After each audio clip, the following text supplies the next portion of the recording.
love it when I get so high and drop that thing so low. Make you sit right here. Now you can't go back home. You love it when I get so high and drop that thing so low. Make you sit right here. Now you can't go back home. You love it when I get so high and drop that thing so low. Make you sit right here. Now you can't go back home. You love it when I get so high and drop that thing so low. Make you sit right here. Now you can't go back home. I'm janked up and I'm banked up and I'm faded. You bend it down and you poke it up and you elevate it. I'm janked up and I'm danked up and I'm faded. You bend it down and you poke it up and you elevate it, you elevate it. I came over, I ain't sober, I'm still drunk, that's hangover. Might run it back when this page over. You the best thing I done slaved over. Gon' arch you back and been way over. It's overdue for that understressing. Over him, now you underdressing. Call me up and I come finessing. Like, ooh, we shot it, what it do, what it don't. Baby, you a queen, you can move how you want. You was rocking with me when I couldn't stay afloat. They ain't never saying nothing wavy to a boat. Like, eyes up, look at me, now I'm the captain. Brought the camera, time for action. Split the legs just like a fraction. Tuck the napkin, time for snacking. You a mother meal. Tell me that it's mine, baby, tell me that it's real. Hit it to the Maxwell, tell me how it feel. It's gonna be a minute cause I'm in it for the thrill. Make her feel like heaven, she gon' put me in the wheel. And willingly I wanna do anything she wanna do. I ain't even wanna boo, but this is what the karma do. It's hard to be apart from you cause ooh, I love it when I get so high and drop that thing so low. Make you sit right here. Now you can't go back home. You love it when I get so high and drop that thing so low. Make you sit right here. Now you can't go back home. I'm janked up and I'm danked up and I'm faded. You bend it down and you poke it up and you elevate it. I'm janked up and I'm danked up and I'm faded. You bend it down and you poke it up and you elevate it, you elevate it, you.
twisted around your finger like a piece of string. I'm winded, chasing after your ghost is real exhausting.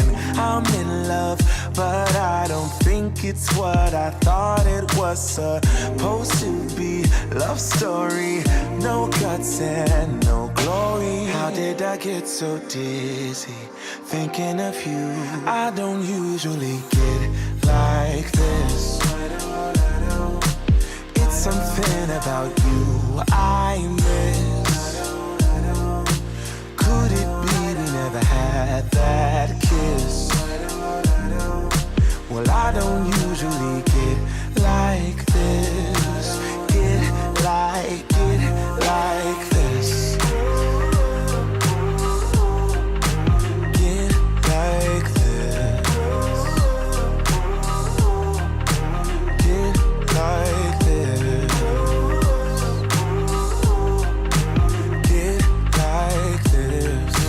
Get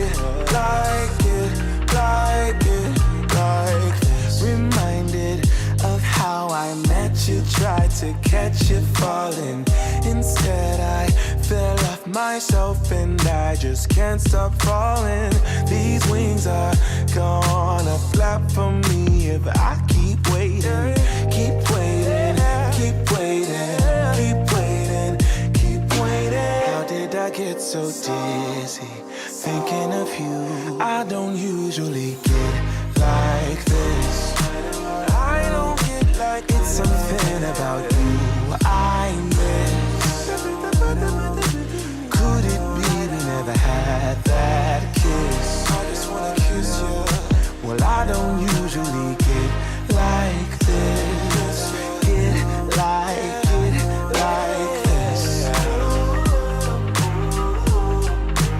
Get like this.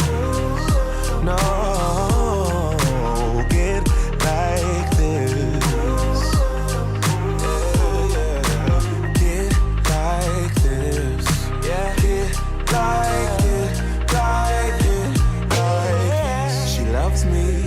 Loves me not. This bouquet is all I got. I'm dreaming, or could it be a future for you and me? She loves me, I know it's true. Or maybe I'm the fool for you. I don't usually get like this. It's something about you I miss. Could it be we never had that kiss? Yeah, I don't usually get like this. Get like this. Oh, get like this. No, get like this.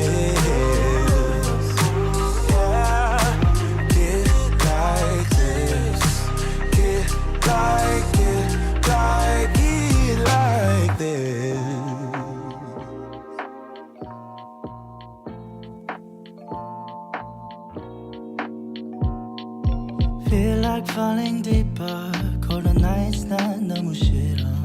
기다리기에는 너무 길어. 줬던 내 사랑이 식어. 기대만 하는 것도 난 힘들어. No, I can't, just can't. 가져 내 맘을, 놔줘 내 가슴을 다 바쳐 사랑하기엔 내 자신이 너무 걱정돼. 바보 같은 생각이야. 알아 멍청해. 상상만으로도 좋은 상상만으로도 힘든 이중적인 면을 가지고 있어. 사랑이라는 거. Oh yeah. Baby, can't you come with me? Can't you hold my hand and leave? 근데 있잖아, 너라면 다를까 생각이 들어.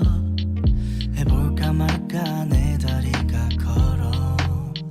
가는 방향이 어딘지 서로 궁금해져 버려 애써 맘 졸여 하늘만 보면서 언제쯤 알게 될까 너도 나와 같은 생각을 하고 있을까 한참을 멍하니 보다 보니 살짝 어두워진 색깔 불그스름한 노을의 때깔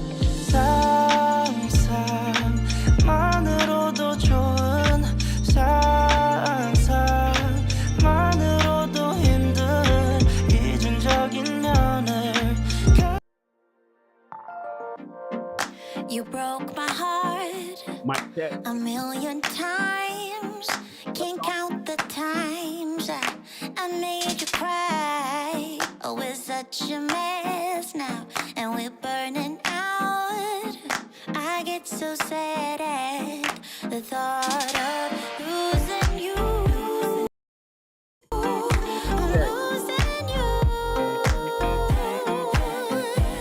I can't bear the thought of losing you. 1 2 1 2. I'm losing you. What's up, y'all? What up, first? What up, day D? goes by, even the worst ones We are hate, they make me smile. Like you I never stop the world if it would give us time, yeah. Things out, to work things out. To work things out, to work things out, yeah, yeah. To work things out, to work things out.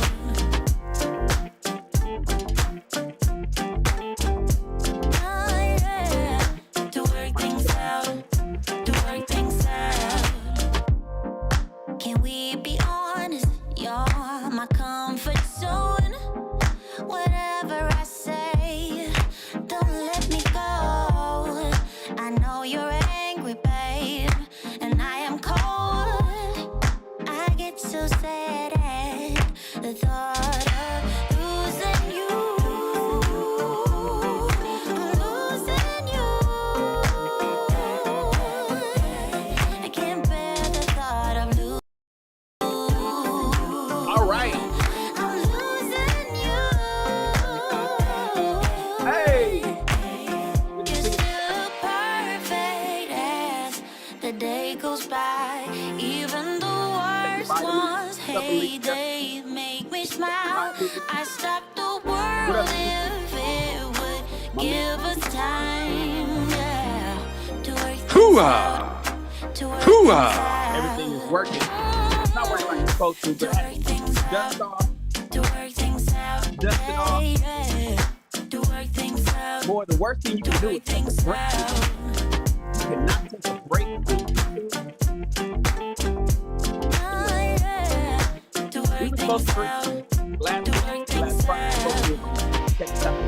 to work things out, Had a to lot of work business things to take care out, of, and I had to to restructure one of work my things out, fashion to brands. work things out, I had to to restructure one work of my things out, took to work things out, all week last week. In fact, I had to do to work things out, one. I had to restructure work 2 things fashion brands, out. rebrand another one. I had to restructure 2 of my fashion brands and had to rebrand another one. The one I rebranded was my lingerie line. I got some really exciting things that's happening, and my lingerie line had to get rebranded. I was excited for that. I worked all weekend getting that done. And then most of last week restructuring 2 of my other brands, and I just couldn't get to YouTube, man. And I don't know how you guys are when it comes to being super focused. When I get focused and I'm laser focused on something, I don't like any distractions. And when my alerts was going off saying get ready for the next show, I was just like, I cannot stop. I can't stop. I cannot stop. So I just had to knock it out. And I'm very happy with the results of the 3 fashion brands that I did. One of them called Monochrome, one of them called Burning Sands. And I'm debating, since I was on the roll, I started to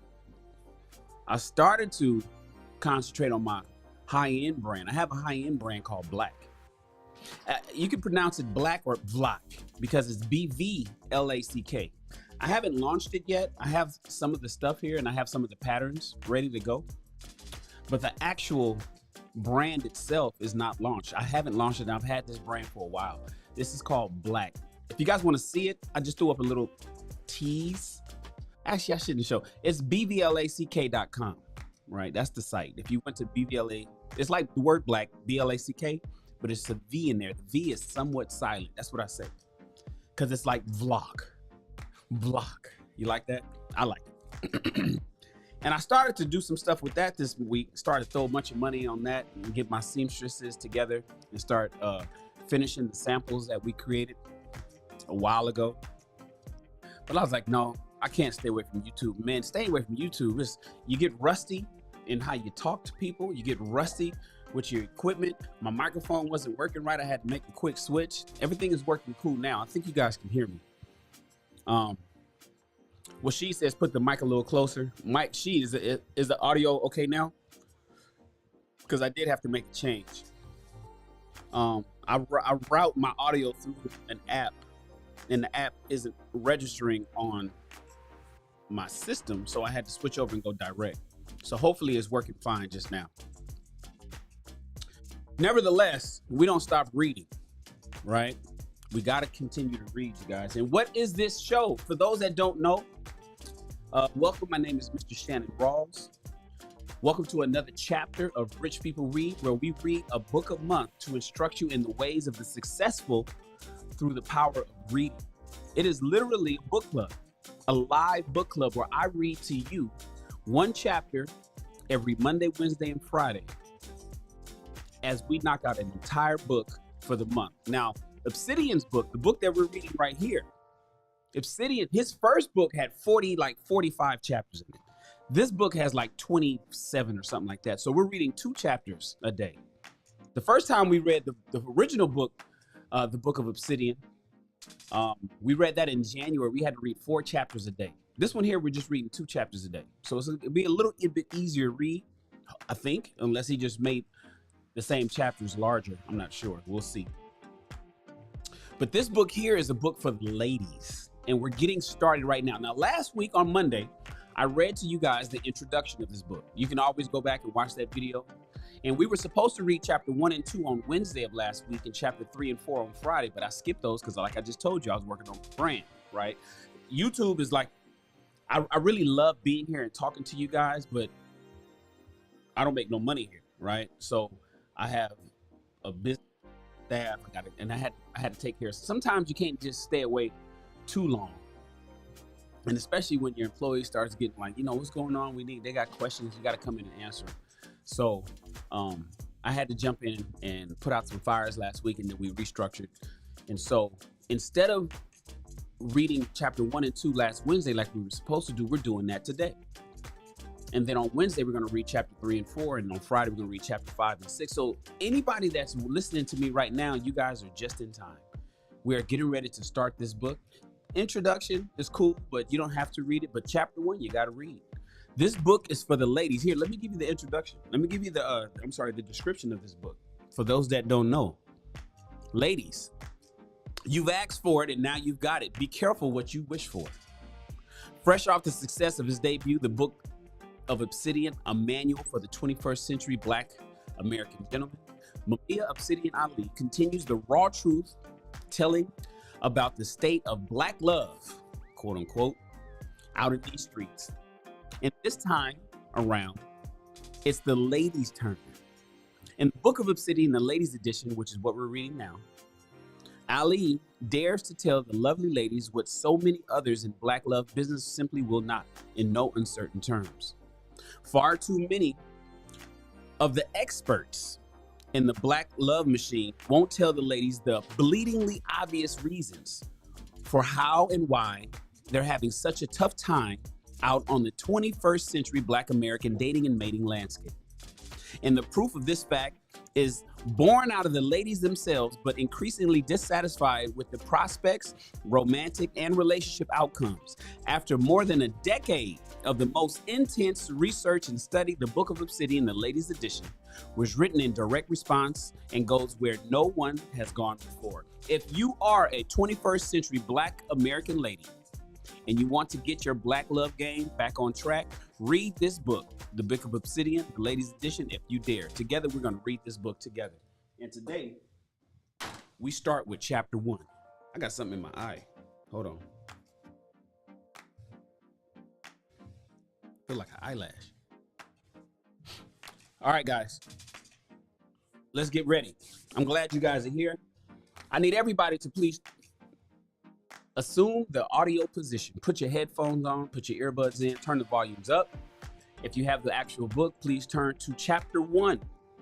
Grab your pen and highlighter so you can highlight the important parts. If you have the ebook, fire up your Kindle or your iPad or your tablets, turn to chapter 1. And if you have none of those things, I want you to go get the book.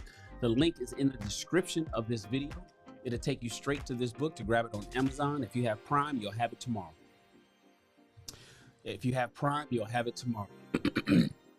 And we're going to read this right now. Hey, Lakeisha. Hey, Brittany. Look at all my favorite people here. Everybody, make sure you guys type salute in the chat. Type salute in the chat so you can enter yourself into the contest as we prepare to read. Let's go ahead and switch to our read screen. Is that at least working like it's supposed to? Good.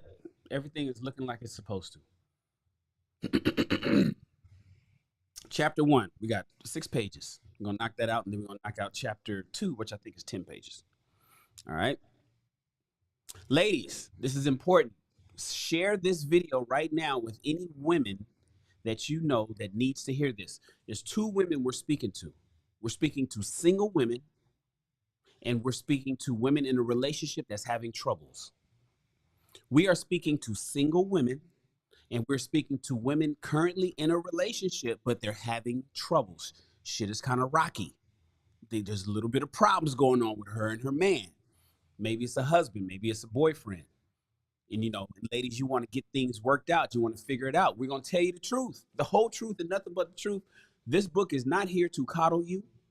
If you came so you can be, hear some confirmation bias on the bullshit that most of these dating and mating relationship, quote unquote, experts are telling you, this ain't the place. We're here to tell you what you need to hear so you can get the results you want, not what you want to hear so you can continue failing like we're doing so far and so deep in the particularly Black community in 2022.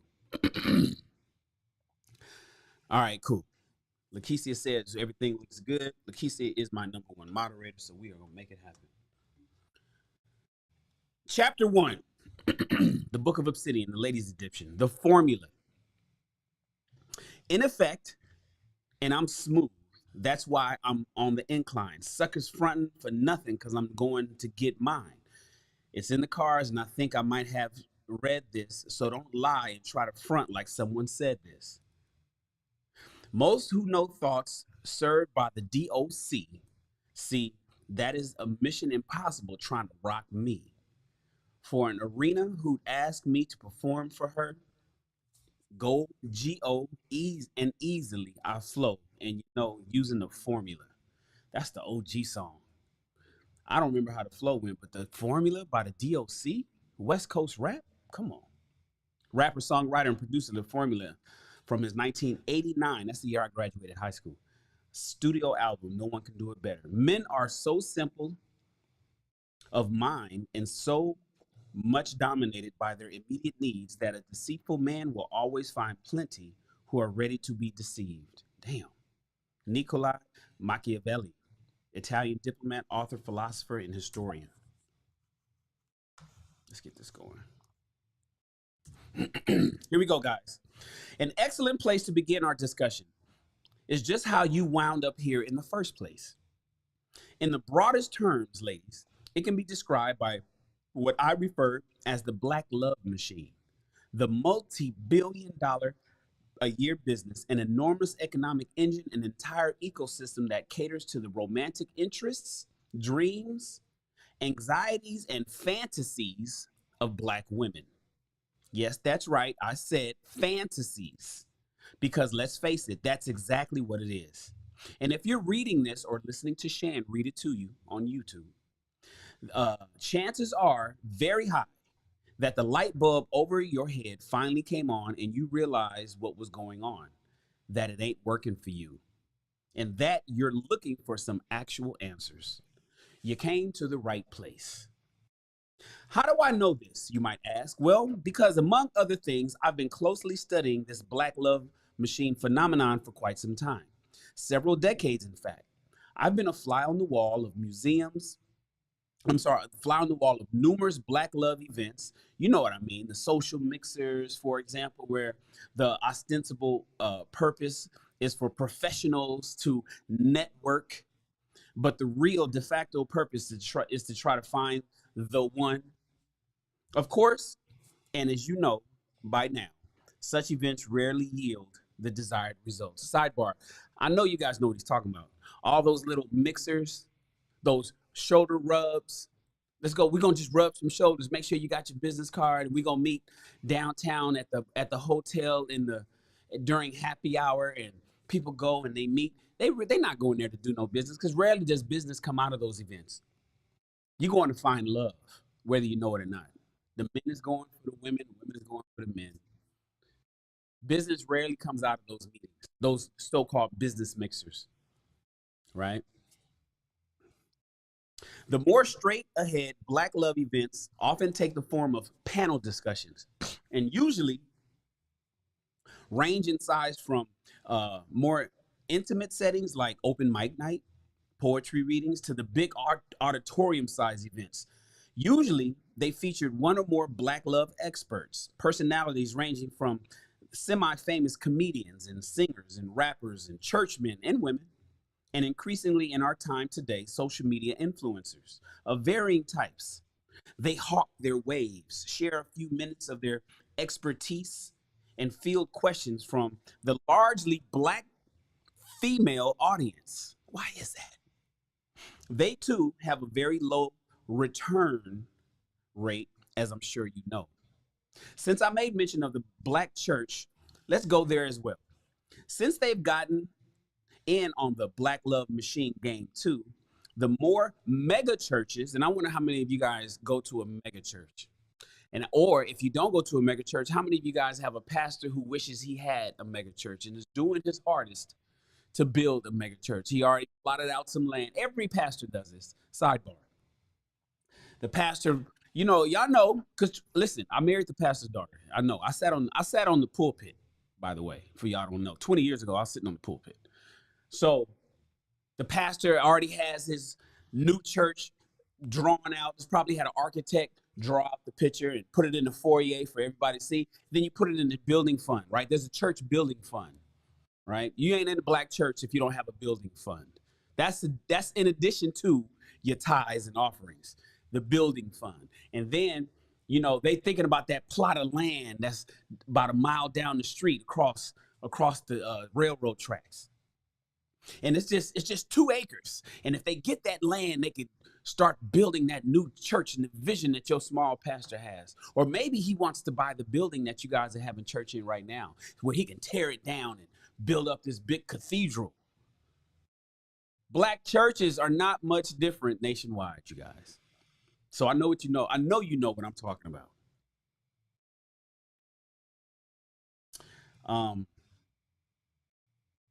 The more mega of the churches have snazzed up their presentations along these lines and gotten a bit more contemporary with it.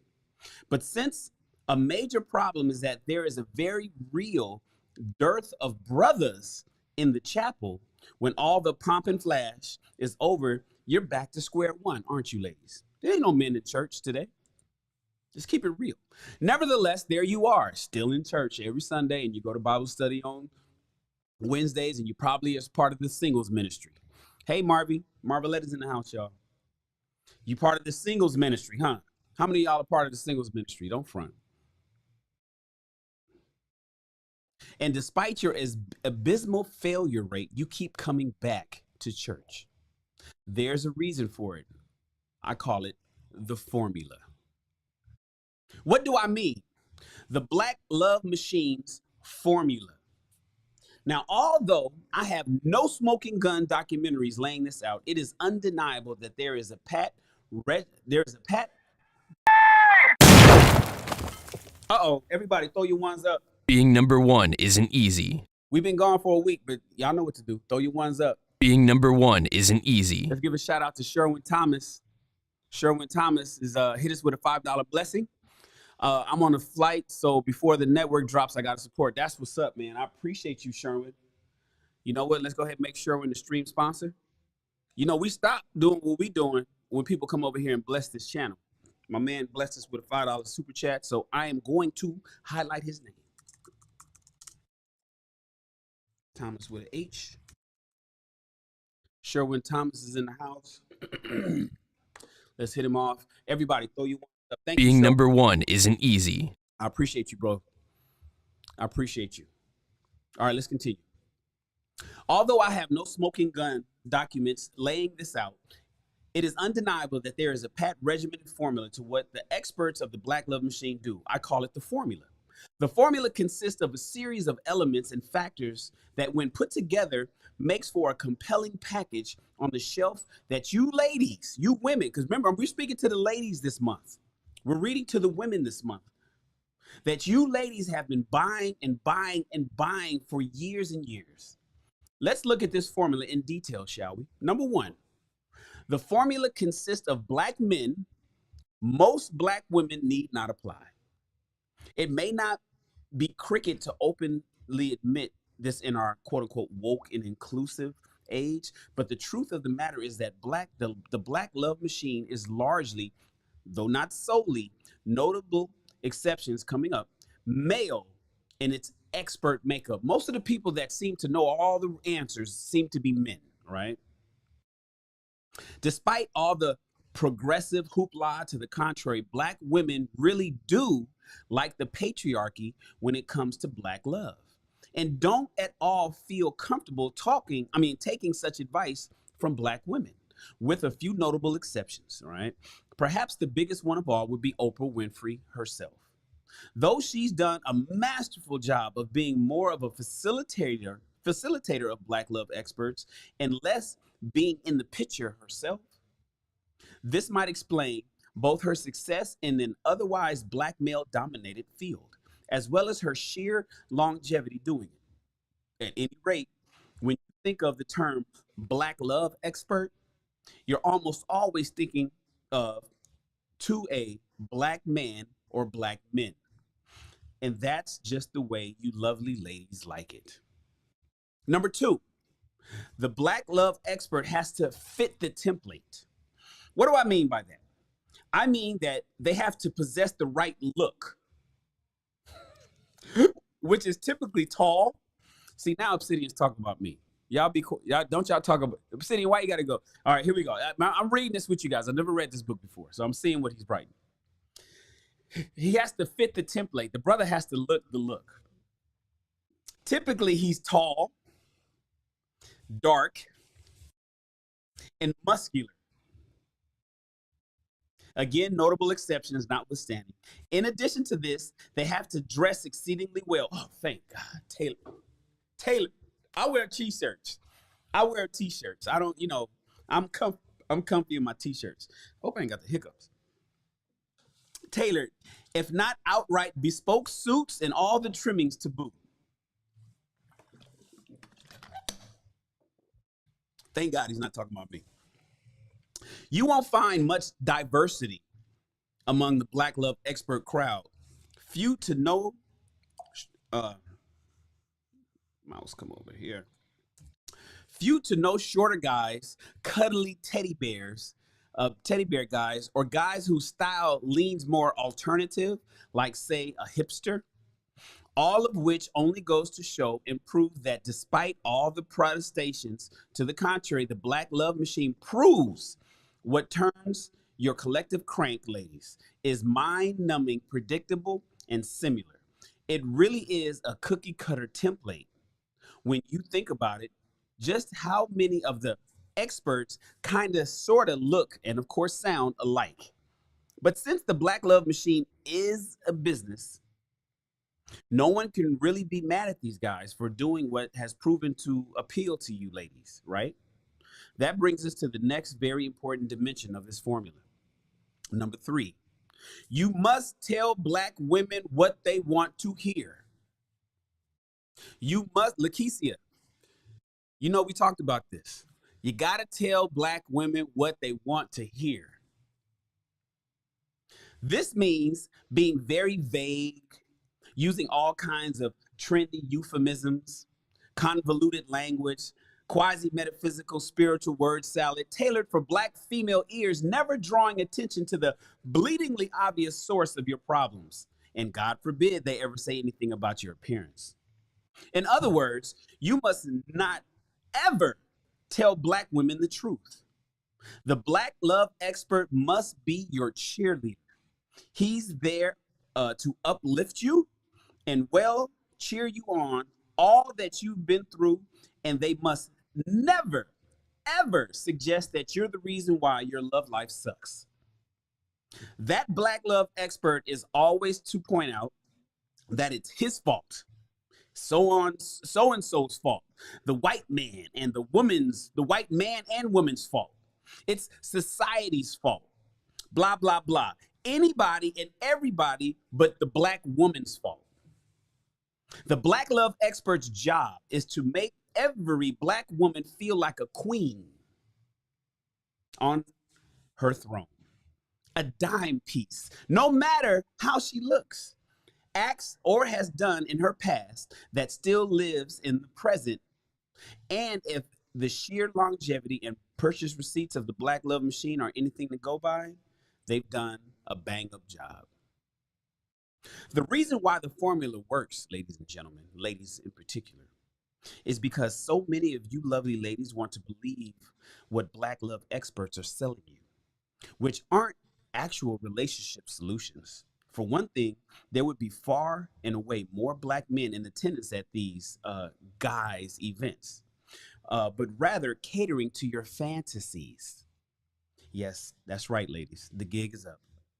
We guys like Shannon, like Obsidian. You know, I'm meeting with Obsidian. We having a conference this week. I'm gonna play the video at the end of the show, but I want you guys to pull up to Philly on Friday and Saturday. You know, it's a whole lot going on in the city, and we'll be in Philadelphia on Friday. I want you guys to come, all right? But guys like me, other brothers in this space, and we're explaining to other brothers that don't know any better, that's been shrouded by beta tactics and just basically being, I hate to say it, because I tell you guys, I was the president of the beta club. But anyways, let's continue. Yes, that's right, lady. The gig is up. We guys know what's really going on here. You have very fertile imaginations. Shout out to Zane, among other black erotica writers. In fact, I would not at all be surprised if one or more of these black love experts has done a bit of reading and studying the voluminous works of the likes of Zane and her ilk. But wait, there's more. I have at least one other major ingredient of the formula that no black love expert is complete without. Number 4, you must be a reformed fuckboy. You must be women only listen to reformed fuckboys. Guys who said, man, back in the day, I was laying them down. I was fucking them all, but I learned better now. I had a daughter. That's when I hear it a lot. Oh, but I had a daughter. And then she slowed me down, man. And I realized the error of my ways. And so, yeah, now I'm just trying to give ladies the game. Don't you know what select fuckboy means, ladies? Check out the glossary at the back of the book and come back. Anyway, the black love expert has to have a checkered past when it comes to black love, complete with the breaking of hearts, cheating on the lovely ladies, and more. And then you have the proverbial Paul on the road to Damascus moment, where you had an epiphany and saw the error of your, I just said this, the error of your ways and want to atone for your misdeeds by hipping black women to the game that many black men play. Of course, what is conveniently left out is the fact that black men that the so-called love expert is talking about includes himself, but he must never explicitly say as much. Moreover, he must say nothing of the fact that there are plenty of black men who are the exact opposite of himself in appearance and deed. But you see, if he did that, if he made that fact crystal clear, it would break the spell. You lovely ladies, black ladies in particular, absolutely need to believe that the black love expert isn't that guy anymore. He's not that guy now. And his checkered past gives him the inside track on all of the other black men, just like he was way back when. And can arm you with a vital intel on how to navigate and deal with such ne'er-do-wells today. Put that together with the well-known saw about black women loving to save and change a so-called bad boy, because a lot of you sisters all think that you can fix somebody, right? Or otherwise loving fuckboy redeemed stories, and well, there you go. It's a catnip to you ladies. It's all a seriously heady mix, along with the stickly produced social media presentations and tightly choreographed events, and of course, plenty of merchandise to sell that can make sure that you'll love yourself. Buy my book. Buy this keychain. Buy this new game set. I got a new game that I want to teach you, ladies. We're gonna put it's a new board game. Buy it all by yourself. Why does the formula work?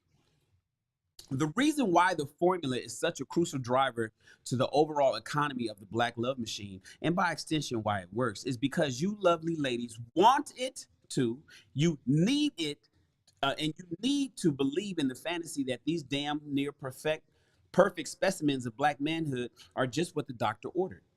You need, black ladies, to believe that what they're telling you is all the way real. If these guys have proven anything, it's that plurality of black women most certainly do have a type. And like I said earlier, it's a mind-numbingly similar and consistent. They have successfully exploited your expressed preferences and desires in black men and used them powerfully in a way to sell you products, goods, and services. Let's call it the fantasy of black love. Honestly, from one businessman to quite a few others over there, I can't be mad at them. They are merely responding to clear market demand, customer interest, and revealed express preferences of what black women desire most in black men writ large. I just see the very real potential for a lot of damage being done, not just to yourself, but to the black community at large. Read, including black men, yes, by feeding into your delusion, ladies. Hey, don't get me wrong. There's a place for fantasy in all of our lives. Fantasy plays the essential and important role in getting us away from the often unpleasant or even just monotonous reality of our daily lives. And having a vivid fantasy life can indeed be quite mentally and emotionally healthy. In and of itself, there is nothing wrong with an evening or outing of entertainment rooted in the black love experience, real or imagined. And to be fair, not all of the fellas working in the black love business are Machiavellian Svengalis out on the make. I can personally vouch for at least a few over the years who sincerely wanted to do what they could to move the needle along these lines. The problem, of course, comes in when we do anything to excess. And trust me, I've seen ladies do this black love thing to extremes that beg belief. You go to an event after event, buy up enormous amounts of merchandise, including this or that book. And of course, in our time of social media, many of you religiously follow and share your black love dreamboats till the cows come home. As mentioned above, little if any of it actually works in any lasting way, but it does work in the sense that it allows to dream on these guys and what could be, which after all is a far sight better than what you actually have in your lives right now, right? While I'm on that point, let me also note the unpleasant fact that these guys also have a monetary interest in you, not pairing off so and so riding off into the sunset. Meaning, it's in his best sidebar. It's in his best interest to make sure that you don't get in a relationship, because the more that you're not in a relationship, the more merchandise you ladies buy. The more you continue to be a patron, or more you continue to pay his subscription fees every month. If you get married off and do everything right and you're happy, what the fuck you need them for? It's in their best interest to make sure that you stay single. Think about it, ladies. If that happened, they would be one less customer, right? A recent Time magazine article noted the fact that America now not only has the highest proportion of singletons in our country's history, but that Black Americans are the most single of all. The real kicker, important for this discussion, is that Black women in particular are the single most people in America today at a whopping 62%. Damn. The trend has not had an equal impact across all sectors of society. The Pew study, which uses information from the 2019 American Community Survey, notes that men are now more likely to be single than women, which was not the case 30 years ago. Black people are much more likely to be single at 59% than any other race. And Black women is at 62% of that. Black women are the most likely to be single of any sector at all. Asian people are only 29% single, and they are the least likely to be single, followed by white people who are at 33% and Hispanics who are at 38%. And Black people shoot up to 59%, and Black women is at 62% single. A room of 10 Black women, only 4 of them got a boo. A real boo, not a fuck boy, not somebody to lay it down and when she calls, but a real man. Smoking gun proof, if there ever was any, that the Black love machine, it simply isn't getting it done. If by that phrase, it is meant actually bringing Black men and Black women together. Indeed, if anything, there is strong evidence that they're doing the exact opposite of bringing us together. In any event, and as I've said above, if you're here listening to Shannon read you this book in chapter 1 that we're in, it is because you finally figured it all out, and that it ain't working for you. Like the late great Aaliyah, shout out to Aaliyah, rest in peace. Like the late great Aaliyah said, you need a resolution. The first step is in recognizing what the Black love machine actually is. And I'm here to help, because God knows you need it. That's chapter 1. Let's knock out chapter 2. That was 6 pages. This one is 11. Chapter 2 on Black men cheating and what to do about it. And this is the biggest trope that I get from that when I poll women and I talk to women. The one thing that y'all can't stand is cheating. Infidelity, stepping out, getting some pussy from somebody else other than you. That's the biggest issue, it seems to be. Next comes money after that. And they're close. But boy, women can't stand a cheater. And I've talked to women who said they would not date a millionaire or a billionaire if he was to step out on them. Of course, every woman I talk to don't even know a millionaire. Not to one that's going. I mean, they may know a million if they know me, but they don't know a millionaire to the point where they're going to be able to date one. So they're quick to say, I wouldn't date anybody. I wouldn't care if he was a millionaire, or I don't care if he's a billionaire. But then you ask them, Do you know one that is checking for you? Well, not right now, but I used to know you got smashed by one. Yeah, you probably got smashed by one. But they're quick to say no because I wouldn't date one if he cheated on me. Let's read about this. I don't want to read the Eddie Murphy thing. That was in Raw.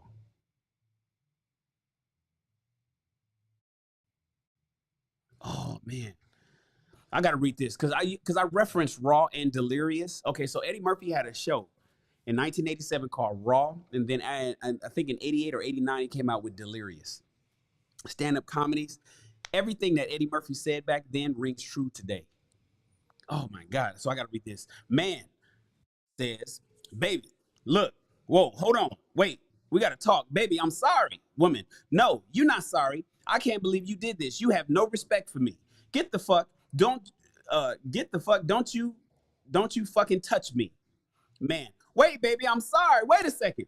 Woman, no, if you're sorry, you wouldn't have fucked her. That's how Eddie said it too. He said, if you were sorry, you wouldn't have fucked her. Right? And everybody started busting. You got to watch this Delirious. I haven't seen it in years, but I remember it like yesterday.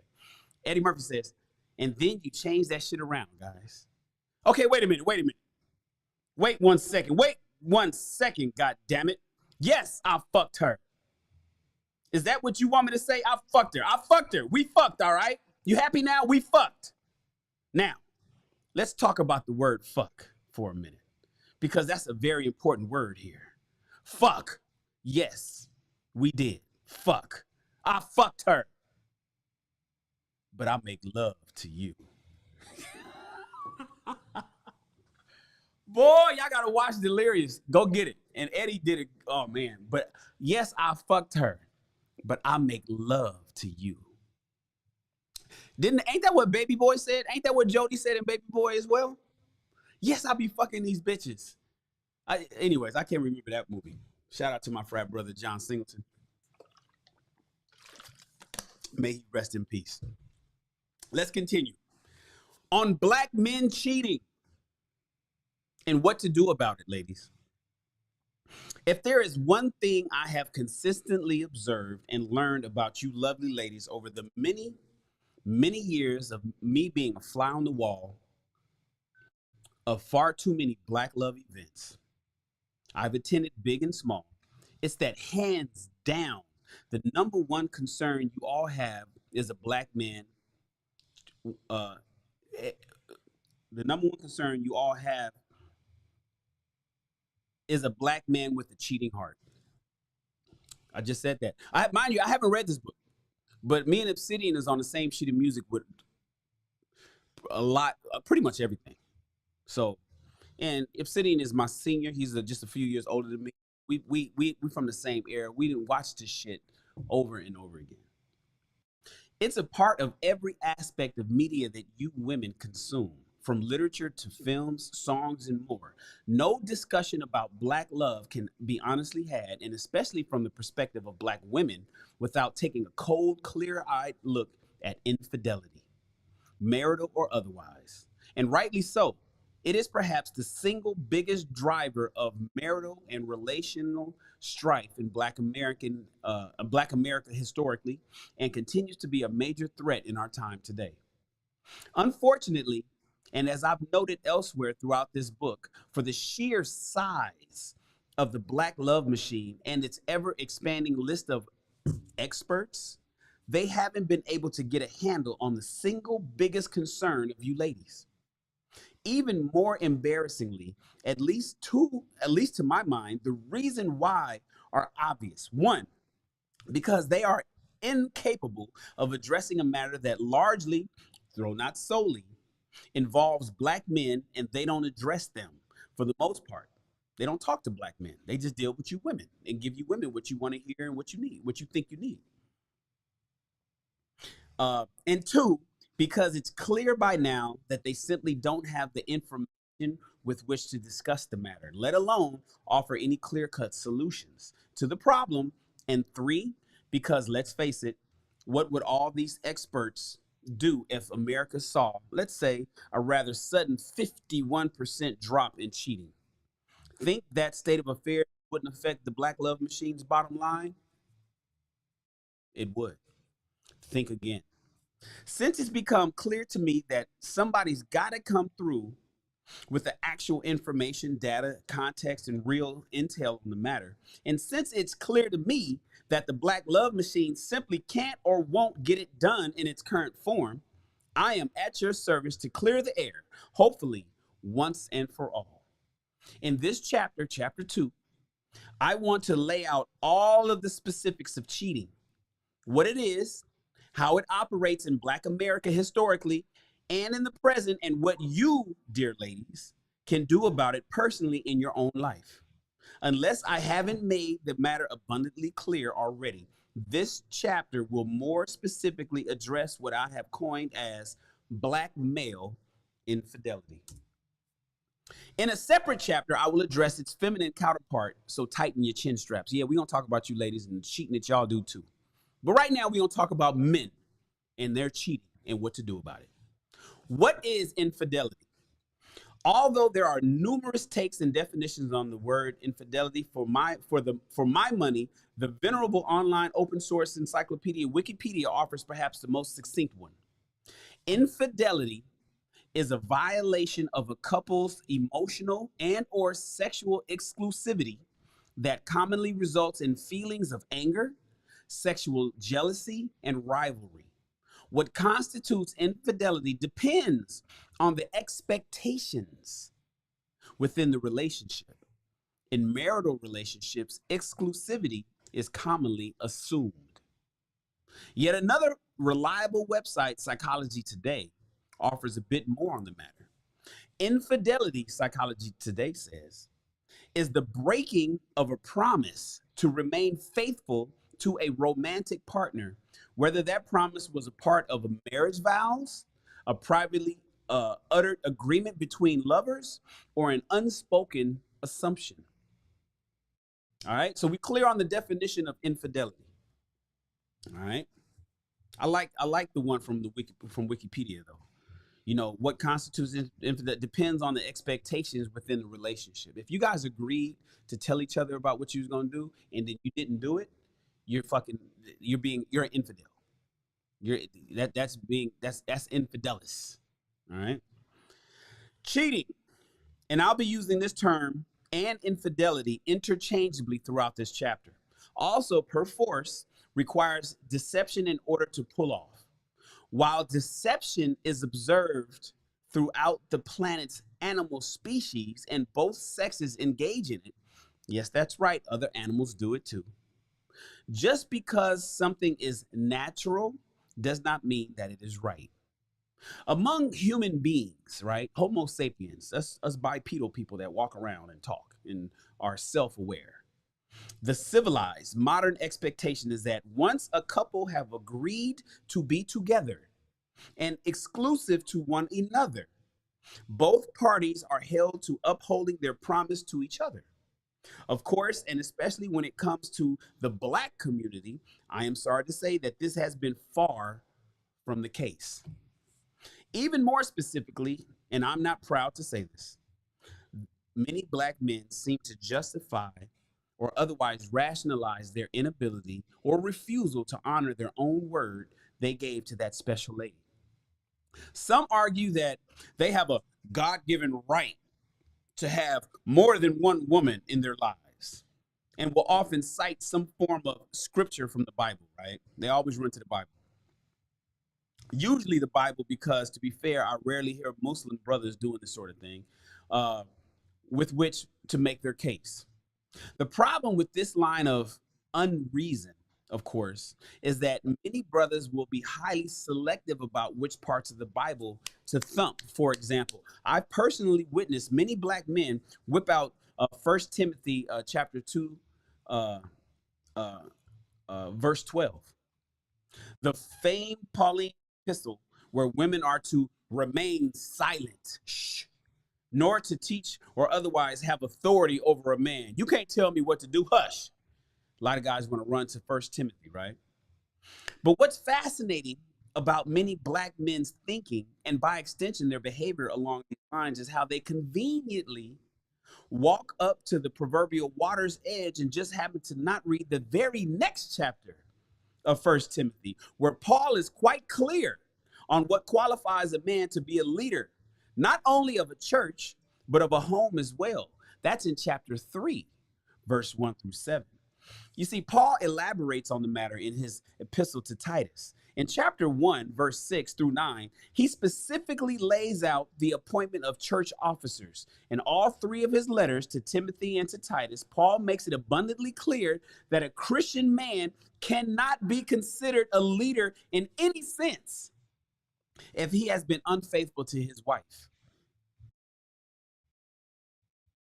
You want me to hit y'all with that one more time? Let me read that to you one more time. Where's my mouse? Hold on.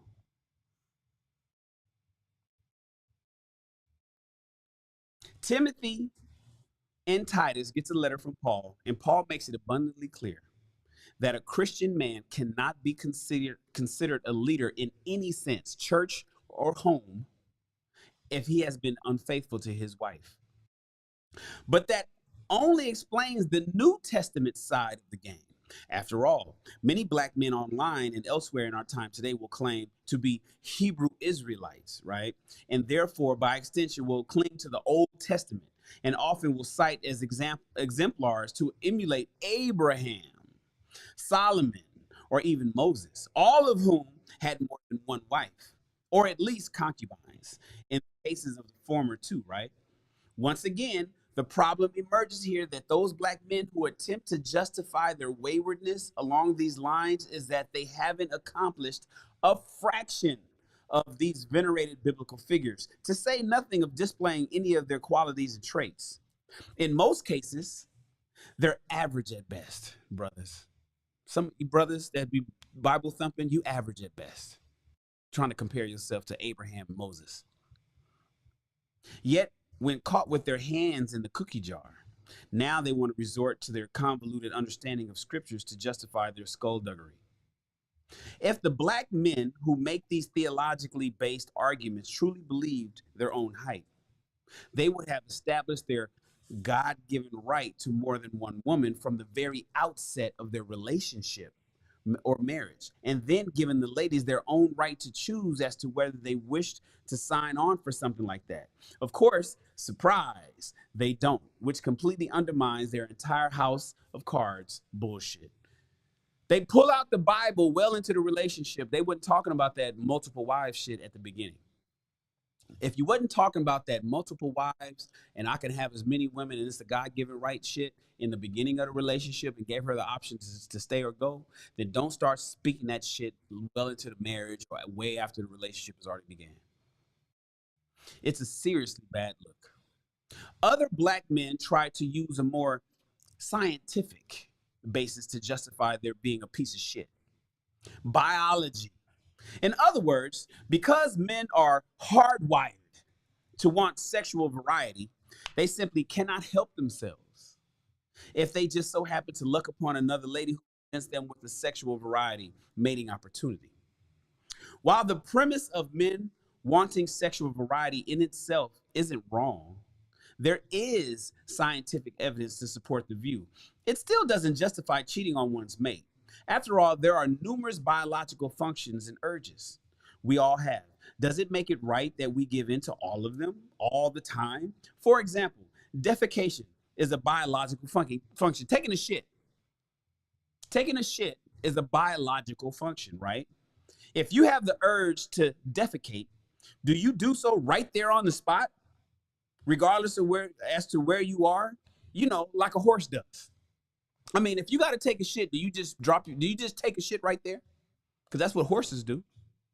Or do you excuse yourself to head to a bathroom to relieve yourself? By now, you get the point. These guys' weak sauce justifications for cheating on their mates are just that, weak, and speaks to a weakness of character that really does call into question why any woman worth the name would want to be with them in the first damn place. But that's a topic for another chapter. Creeping on the black hand side. Hey, Drea, good to have you here. Creeping on the black hand side. Just about all scholars, you guys, writers and historians and researchers who have studied and investigated the matter agree. Love is a lot harder if you're black. More specifically, cheating and infidelity are much more common, and that black men lead the way above all other Americans in this regard. The reason why, though, are a lot less clear.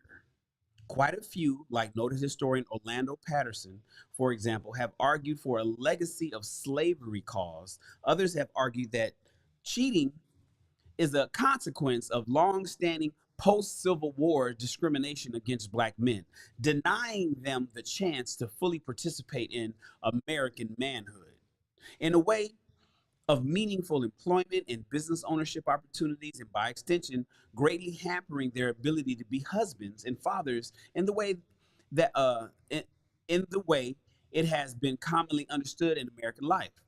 Still others, like the famed sociologist William Julius Wilson, will argue that the inordinate behaviors of cheating and infidelity are so high in contemporary Black American life as a result of the massive and jarring shifts of deindustrialization, globalization, and attendant crack wars that occurred in the late 1970s and were ramped up in the 80s and 90s.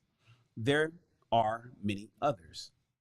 After pursuing all the extant literature, research, and studies on the matter for quite some time now, it is my considered view that the sources of cheating and infidelity on the part of black men today hails from a different place, not of the past, but of the present.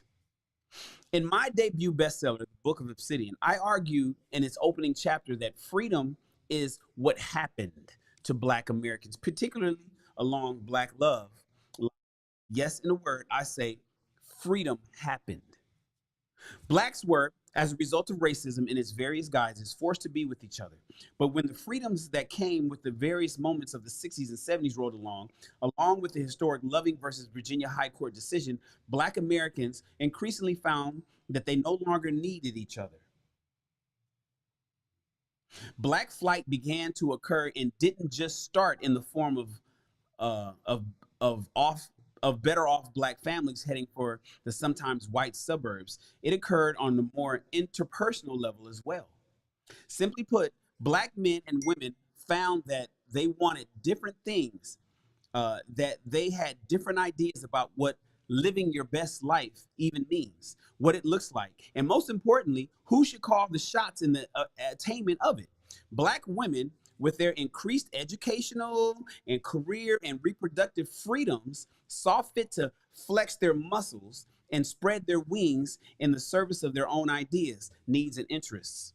And the official striking down of the anti-miscegenation laws gave black men the ability to consider mates more amenable to what their ideas of a good life looks like. As a result, black men and women, the very core of Black America itself, began to come apart. A very cruel irony, right? I found that none of the aforementioned scholars, writers, researchers, and historians have taken into account is just how deep and profound the various freedom movements, along with the medical advancements of birth control and abortion, would be on Black Americans in our time. I think a very probable source of cheating and infidelity on the part of black men comes from kind of a future shock, that they are having major trouble navigating a very different world than that of their forebears, dads and granddads, right? Many black men have simply not upgraded themselves to exist, to say nothing of thriving in a 21st century environment where information is king. Lots of black men are operating from an outdated playbook, you guys, often handed down to them from uncles and from other elders who would give them pointers and tips on how to cheat, right? And why they need to cheat.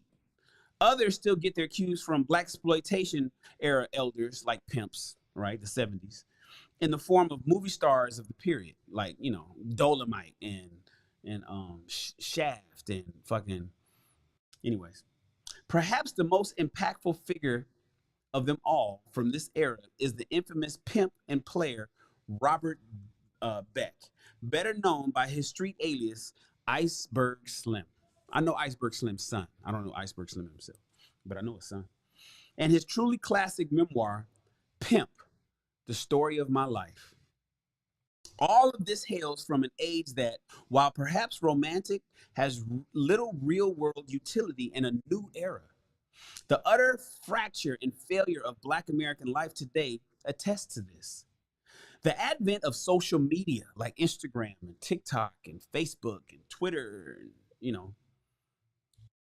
has, in my view, played a powerful role in facilitating many Black men's philandering. Indeed, many Black men see these and other social media platforms as de facto dating apps, eschewing more straight-ahead platforms like Tinder or Plenty of Fish in favor of sliding up in the DMs. Even more to the point, Facebook and sites similar to it also facilitate personal social networks of people, both from one's past and present, which can facilitate more opportunities to cheat. An interesting piece entitled, "Is Your Relationship Threatened by Social Media?" appearing on the Psychology Today website bears all of this out, noting that some of the telltale signs that a Black man might be creeping online are high usage of social media in general. Tightly locked parts of his social media accounts, pages, and the tendency to chat with or message the old flames online.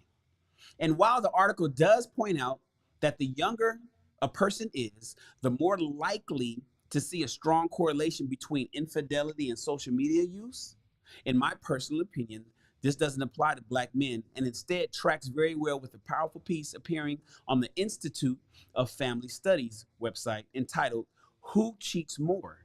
The Demographics of Infidelity in America." The IFS article, the Institute for Family Studies, not only bears out the fact that Black men cheat more than anyone else in the country, with a whopping 28% of all Black men having reported cheating on their wives, but that the older all Black men are, the more likely they are to cheat. Point being, look out for the old players, ladies. Ooh, shit. Sidebar, why is that? Why is it that the older the guy gets, Black men, the easier, the faster, and the quicker he is to cheat on his woman? Is it because he no longer desires her? He's sick of hearing from her. He's out there running the streets, being a piece of shit to her? Why is it that older men, and this is across the board, right? It's not just Black men. It's all. Why do older men cheat more? Is it because they just don't give a fuck? They get to the point where they say, "I don't give a goddamn what happens, whatever." That'd be a good discussion panel. In my view, perhaps one of the most salient contemporary works on the matter of cheating and infidelity hails from one Jewel Woods, who takes a deep dive into the lives of solidly middle and in some cases upper middle class Black Americans. In his 2008 work entitled "Don't Blame It on Rio, the Real Deal Behind Why Men Go to Brazil for Sex." In it, Woods follows the lives of very well-educated and higher-earning Black men who make their way to Brazil for good times and sex with the local ladies, all while being very much married or otherwise in a committed relationship back stateside. The testimonies of the Black men profiled in this book, the vast majority of them well-educated, high-earning, and professionally successful, are sympathetic. I found myself truly empathizing with quite a few Black men featured in Woods' book.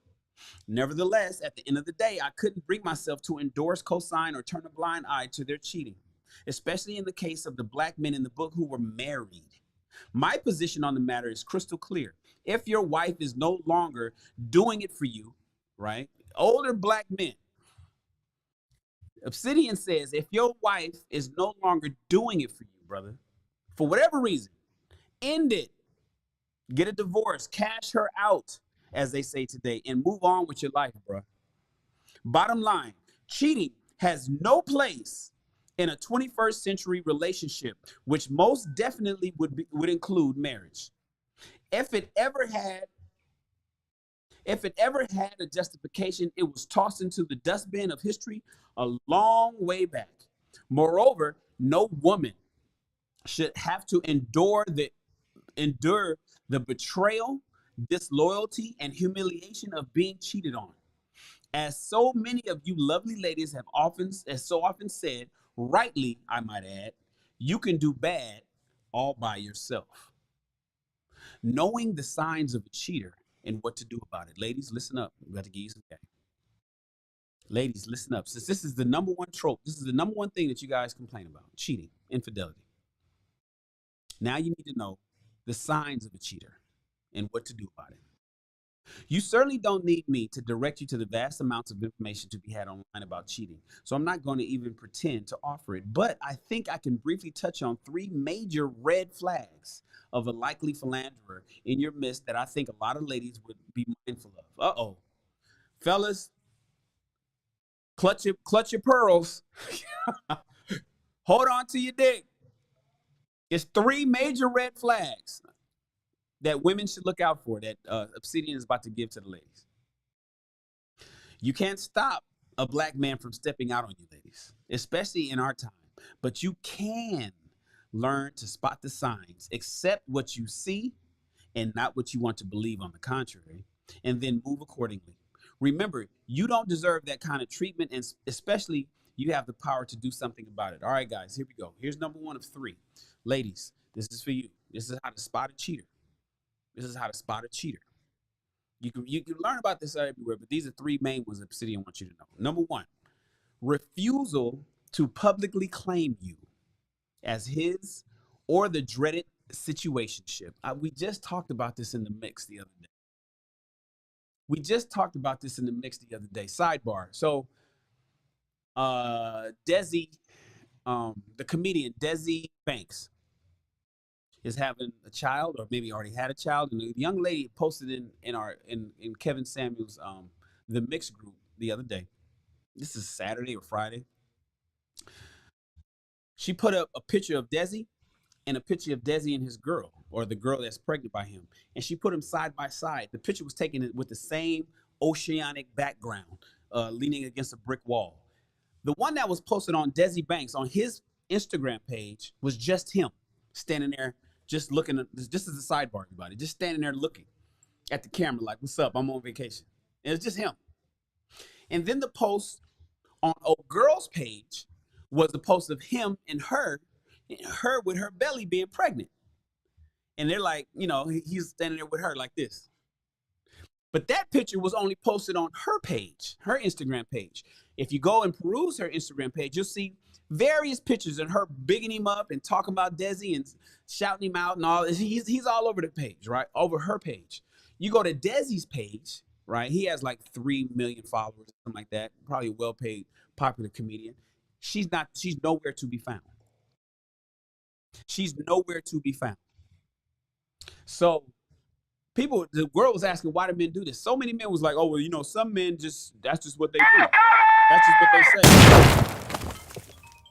Uh-oh. Shout out, Prod by Pack TV. Everybody, throw your ones up. Being number 1 isn't easy. Throw your ones up. Being number 1 isn't easy. For the blessing, brother. Shannon, good to see you back. We miss you out there. I know, man. It's been a week. I took a week off. Taking a week off is the worst thing to do on YouTube. You cannot take off time on YouTube. It fucks up everything. It's just like throwing a monkey wrench in the entire program.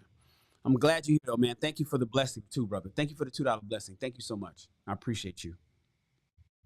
Okay, so now Desi on his page is just him out on vacation, standing against the wall with the ocean behind him. He's just standing there like that. And then on her page is Desi and her with the pregnant belly. And the girl was asking, like, why do some men not even post their women? And now a lot of the men in the mix were mentioning, they were saying, you know what, it's because, some men just want to keep it private. They don't want to bring no problems into the relationship, blah, blah, blah. I was like, man, I thought that was all bullshit, right? I wrote in there, I said, first of all, wait. I'm thinking that she's an upgraded side chick because Desi was in love with Pretty V, another comedian who has even more followers. I think she got like 5 million followers. The comedian that light-skinned pretty girl. She's super pretty, and she always contours her body and does all these antics in the kitchen. Super funny comedian.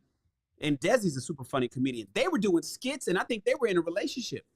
And Desi was very much posting her on his page at one point. She was posting him on her page at one point, but I think they broke up because all the little lovey-dovey shit is all gone off both of their pages. They got a couple of the skits still up there of them just doing funny stuff, but the lovey-dovey shit is gone. Now Desi don't post this new chick that's pregnant, and I'm like, oh, he don't want to be with you. He want to be with V. The comedian V is who he wants to be with. That's who he was. So, and I ended it with, ladies, if a man likes you, he'll post you. That's what I wrote. If a man likes you, he will post you. I said that at the bottom of, you guys can't see it because it's a private group, but that's what I said. And then a few people came back and gave some more bullshit excuses, but that's the case. And here we have it.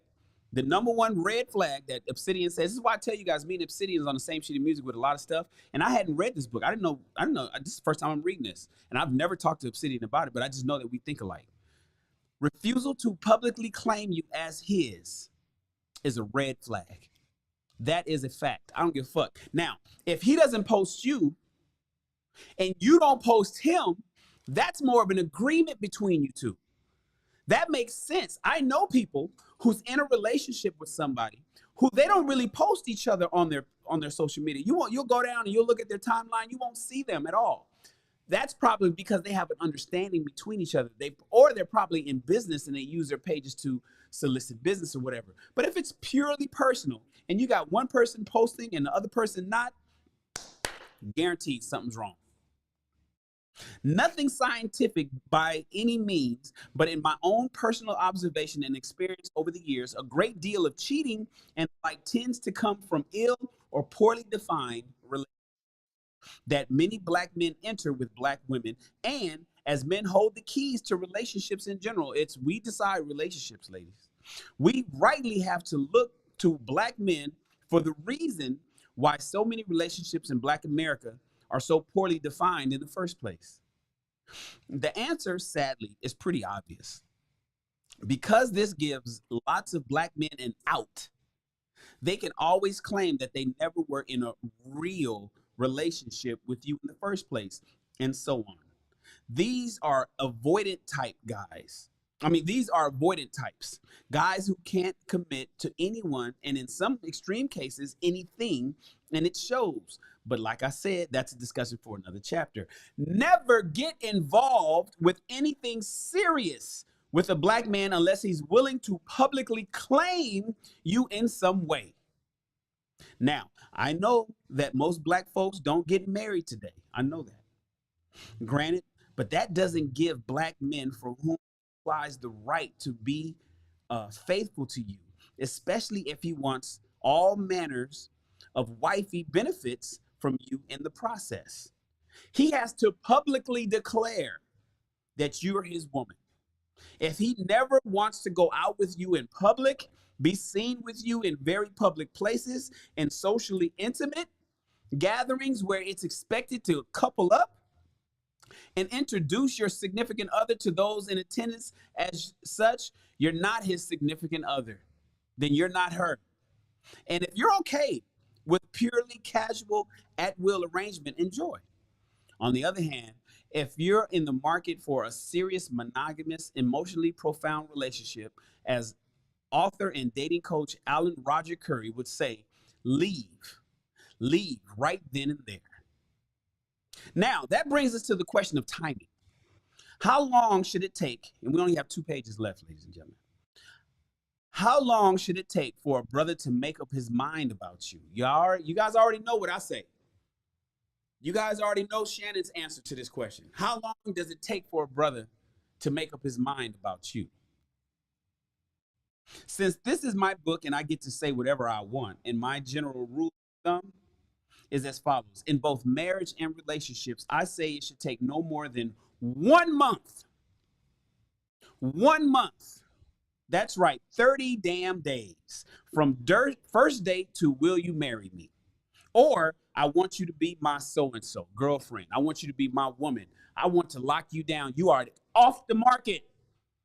It doesn't take most men longer than 1 month if he really likes you. Black women spend their best years with guys who keep them in a kind of friend zone, of their own for women. It's truly a situationship zone, and it does a lot of damage to black women. Damage often left for other black men, the non-select guys, to contend with, I might add.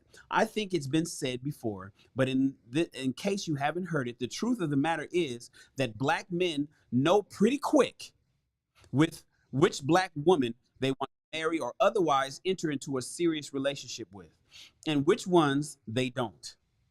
It is just that far too many of them aren't willing to be balls out with it, because for the not insignificant number of them, they're afraid that the pussy train will come to a halt if they simply fessed up and shame the devil. If a guy you're dealing with hasn't proposed or made you his woman inside of a month of dating and sexting, let's be honest, ladies, y'all fucking in a month, right? Dump him and move on. Y'all know Shannon's answer, right? Obsidian is a little bit more ambitious than me. Shannon has always said 3 months. A man knows if he wants you in 3 months, period, hands down. A man knows if he wants to be with you for the rest of his life, if you guys are seriously dating within the first 3 months. It does not take longer. I do not think that people should date longer than 2 years. If you are fucking with somebody longer than 2 years, leave.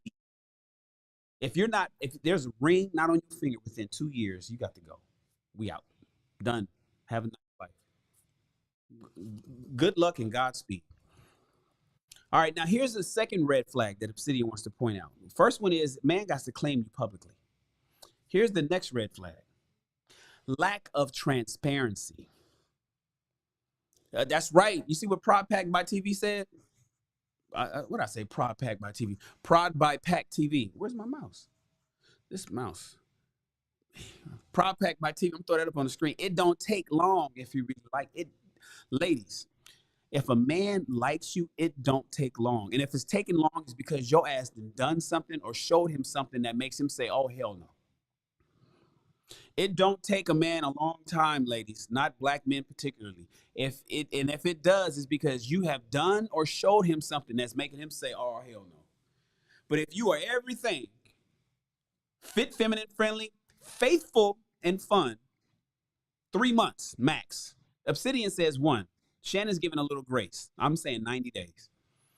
Here's the next one, though, ladies. Number 2, transparency. Transparency.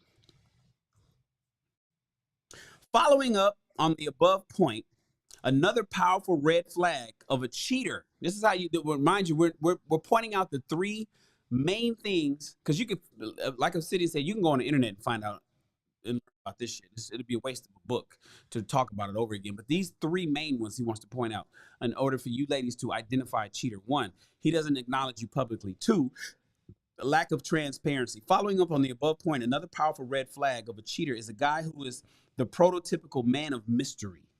Now, look, I get it. Most black men get it. Women like guys who aren't too forthcoming about themselves. The problem with that, though, is that it's such a truism is meant for the early phase of dating, courting and the like, not when you're in an actual relationship. Once the Rubicon is crossed, transparency is not only assumed, it is rightfully expected. And deserved. However, and again, I'm not at all proud to be saying this, far too many black men are deliberately opaque. Opaque means you can't see through it. Black men are deliberately opaque when it comes to personal transparency. And we can hazard a pretty good guess why. It's because they're working on other black women too. If a black man, ladies, this is for you. If a black man that you're dealing with, you fucking right now, and you really like him and you don't really know who you are with it, isn't willing to account for what he does during his waking hours, when he's at work, when he's gone all day, if he doesn't want you checking out his smartphone or looking at his computer screen, if he disappears into a black hole for hours or even days, right? Leave right now. This is a brother who doesn't want you to know about his other life. And it would be one thing if you two came together, he told you up front what his situation was. There's that word again. And you made an open, clear, clear-eyed decision to roll with it. But that's rarely the case, isn't it? Nope. He presented one thing to you and actually does something else. A man who doesn't do what he said. And you're left in the dark until it's too damn late. Or you're pregnant, right? Young black women. Bunk that. No, fuck that. I'm going to replace bunk with fuck. Fuck that. If he can't or won't personally be transparent with you, bounce. Ladies, 3 red flags. 1, if you're in a relationship with somebody, he doesn't talk about you publicly, post you publicly, doesn't champion you to the world, red flag. 2, if he's not transparent with you. Now, there could be a little bit there could be some cloak and dagger early in the relationship because he doesn't know you. He's getting to know you. You know what I'm saying? This is kind of early in the relationship, not really sure what's going on with you and all that. But once you guys get into a relationship, all that shit's supposed to go away. The smoke is supposed to clear. It's supposed to be crystal clear at this point. You're supposed to have no questions, secrecies, wondering, confusion, no ambiguity once you guys are in an actual relationship. And number 3, frequent accusations of you cheating on him. Oh my God. I tell you guys, Obsidian is like my spirit animal. I've been telling everybody. So if you got, before I continue, because I already know with the bold words, I already know what he's getting ready to talk about. Frequent accusations of you cheating on him. Have you ever heard of the term, sidebar, a thief always watches his wallet? Have you ever heard of the term, a thief is always watching his wallet? He's always holding on to his wallet. He's not careless and, carefree about it. He's always got his hands on. He's locked down. Why? Because he's a thief. Thieves always watch their wallets. I've been saying that for has to be 25 to 30 years. I don't know when I heard that. Was it in the 80s or the 90s? But a thief always watches his wallet because they're a thief themselves. A cheater is always going to tell you that you cheat. They always question you. They wonder what's going on. They think you fucking around with somebody else because they fucking around with somebody else. I've recently been in that situation. They always think I'm doing something because you doing something and has done something. So, frequent accusations of you cheating on him. And finally, we come to my personal favorite, the go-to move of gaslighters everywhere. Projecting their bullshit onto others so as to not take any personal responsibility for their, bullshit. The mind has a very interesting way of working. It knows when we're up to no good, even though we often try to justify our being no good to others.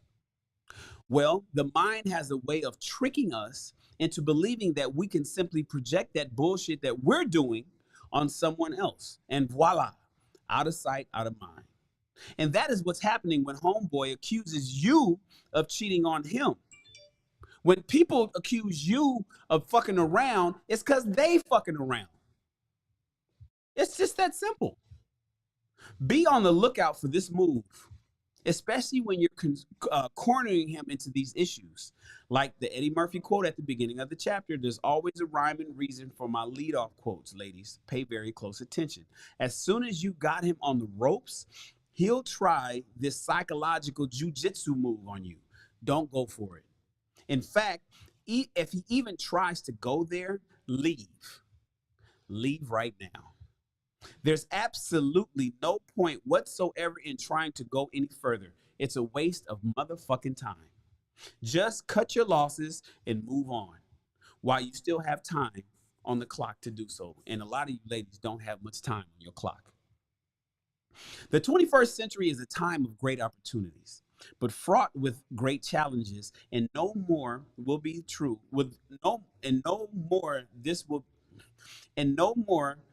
be true than in the arenas of dating and mating.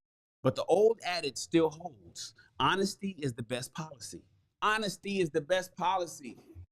Didn't I just write on my Instagram post Saturday morning? Lying is one thing.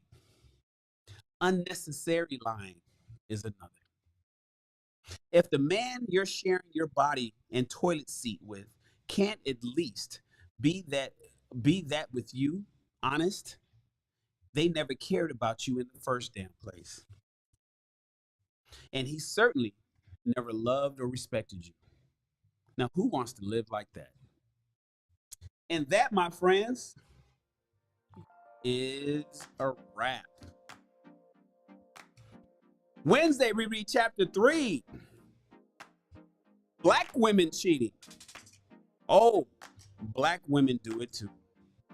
I can't wait to read that because I'm gonna go in on that shit.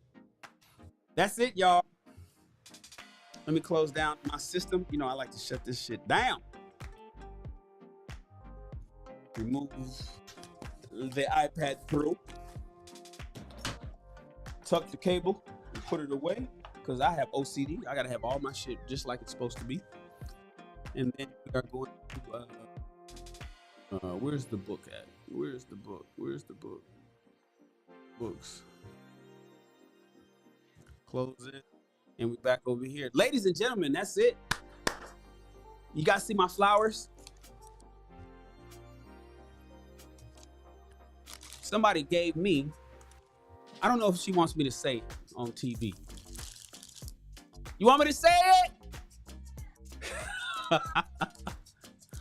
Marvelette gave me a bouquet of flowers because she thought today was my birthday. I said, Marvelette, my birthday's not till Thursday. She said, oh, the 6 and 9, it's the flip. It's all good. Better early than late. So Marvy, she fed a brother today. I ate my food. It's in the empty containers in the trash. I wolfed that down. I told her, she asked me when she came in, as I was here already. She was like, you hungry? I was like, nope. You already ate? I said, yep. I'm lying, right? Because I'm trying to be on a diet because I weighed in heavier than I wanted to this morning at 232. I'm trying to get to 215. So now I got to lose fucking 17 pounds. Anyways, she was like, nigga, please. She went and got some food. I already knew I was hungry. I ate, I fucking inhaled my food, and then she gave me a bouquet of flowers. I think that's dope. Remember I told you guys we did a show about men deserve flowers too. Men deserve flowers too. Ladies, men like flowers too. Now, we may not fucking take them and put them in a jar and spruce up the house and shit. But the thought that comes behind that kind of stuff is super sexy. Oh, that's super sexy. It is. And so I really appreciate Marvelette for even considering and thinking about the fact that my birthday is this week. So she already came into the office. Take care of your boy. Take care of me. I appreciate you guys. Thank you so much. Everybody, did you guys like the video? I need you to hit the thumbs up on the video. Hit the thumbs up on the video. Like it. Subscribe to the channel. I appreciate you guys being here. Thank you so much. Don't forget to join the army. Where is that at? Oh, I'm on the wrong thing. Thank you for reading along with us. Remember that reading is the way to expand your mind and your bank account. Let's do our giveaway. I forgot. I was getting ready to let you guys go. I could do it automatically, but I like to do it when it's live. Let's see. Oh, you guys have signed up. Everybody that typed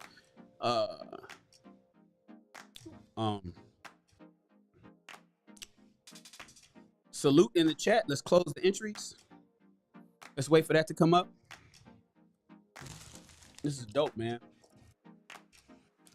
Just came into the office and blessed your boy with thoughtful content, with a thoughtful gift.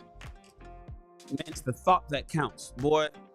Y'all can learn. Some of y'all women can learn some shit from Marvelette. She knows. And let's go ahead and pick a winner. Eric Jones. Hoorah. Hoo-ah! Eric Jones is the winner of today's giveaway. Eric, follow the instructions on the screen. Appreciate you, brothers. I appreciate everybody being here. Thank you so much. Let's go ahead and complete this contest. We can close that out. And remember to tune in next time to Rich People Read. We'll be here Wednesday to read chapters 3 and 4. Going to be a good read. This book is for the ladies. Ladies, share this video to your Facebook and tell people to pull up 10 o'clock Wednesday morning, 10 o'clock Pacific Standard Time on Wednesday as we read chapters 3 and 4 of the Book of Obsidian, the ladies edition. I appreciate you, and you, my friends, are dismissed.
en tu habitación, solo los 2 segundos que hay que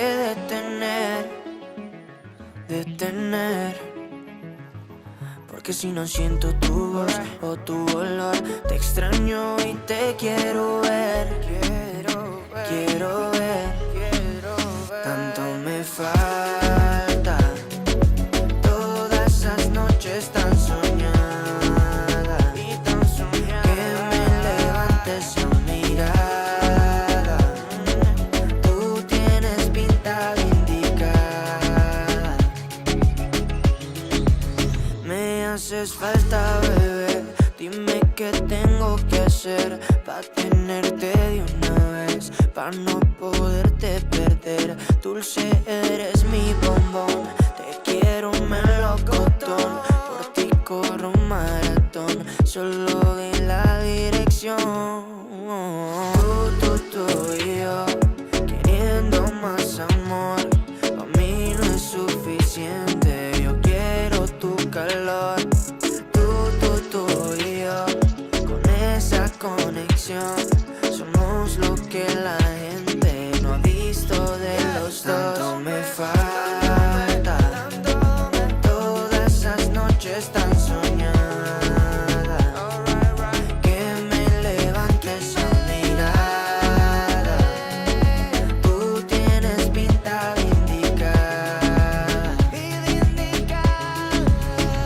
Mira, somos perfectos, es algo indiscutible. Mi estilo y tu estilo no están disponibles. Solo soy sensible cuando te tengo porque eres irresistible. Tus labios combinan con tus ojos, porque eres tan pretty que hasta yo de eso miento. Chica, necesito mis anteojos, quiero verte en noche hermosa de todos modos. Tú y yo, queriendo más amor. A mí no es suficiente, yo quiero tu calor. Tú y yo, con esa conexión, somos lo que la gente no ha visto de los dos. Tanto me falta, todas esas noches tan soñadas, que me levantes a mirada. Tú tienes pinta de indicada. Tanto me falta, todas esas noches tan soñadas, que me levantes a mirada. Tú tienes pinta de indicada.